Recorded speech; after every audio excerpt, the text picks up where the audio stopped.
Teachers, what is the smartest question a student has ever asked you? I just started teaching this year. My classroom is a 4th grade class in a neighborhood that's rough, high violence, high immigrant population, low income. Most of my kids are behind grade level in almost everything. Reading, math, science. The curriculum is challenging for them, but they're resilient in their own ways, curious, and hungry for connection. Even if school hasn't always been a place they feel that. I noticed early on that my students really respond to videos. They sit up, watch intently, and ask questions they wouldn't if we were reading from a textbook. So I try to use videos whenever I can, especially for content-heavy subjects like science. It gives them something concrete, something they can see and engage with. One day we were learning about pollinators, bees, bats, butterflies, hummingbirds, how they move pollen from flower to flower, how flowers adapt to attract them, how ecosystems rely on these tiny connections. I pulled up a video with incredible close-up shots inside flowers. You could see bees crawling into the petals, hummingbirds hovering, tiny grains of pollen sticking to their bodies. The footage was so detailed that you almost felt like you could reach in and touch it. The kids were captivated, most of them glued to the screen, whispering observations to each other. Then I noticed a boy in the back, Jamal, furrowing his brow, leaning forward, his fingers tapping on the edge of the desk. Something about the way he was staring made me pause. He wasn't just watching, he was thinking, really thinking. Finally, he raised his hand. I nodded for him to speak. "Miss," he said,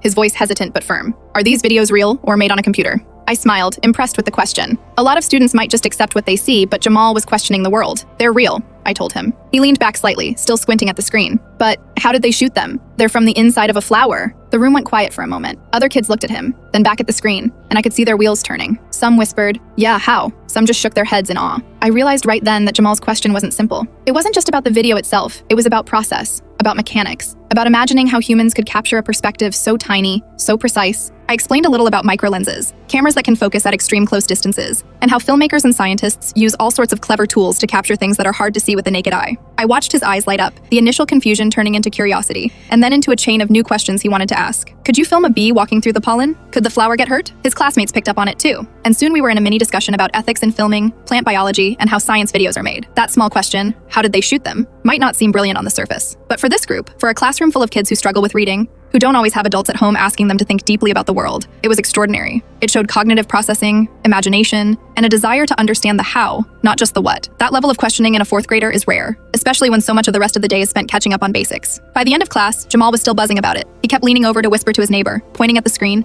sketching tiny flowers in his notebook, trying to imagine every angle. His curiosity spread to the rest of the kids, and for a while the room felt alive in a way I hadn't expected when I first walked in that morning. I walked out of the classroom that day exhausted, but in a good way. Moments like that remind me why I started teaching, why it's worth it, even when the paperwork and struggles weigh heavy. Seeing a child process, wonder, and question at that level. It's a rare gift, a spark that can grow into a lifelong love of learning. Jamal's question stuck with me long after the lesson ended. How did they shoot them? It wasn't just about a flower or a bee. It was about curiosity, imagination, and the power of noticing things most adults take for granted. In a room full of kids facing challenges I can't always fix, that kind of thinking felt like a small miracle.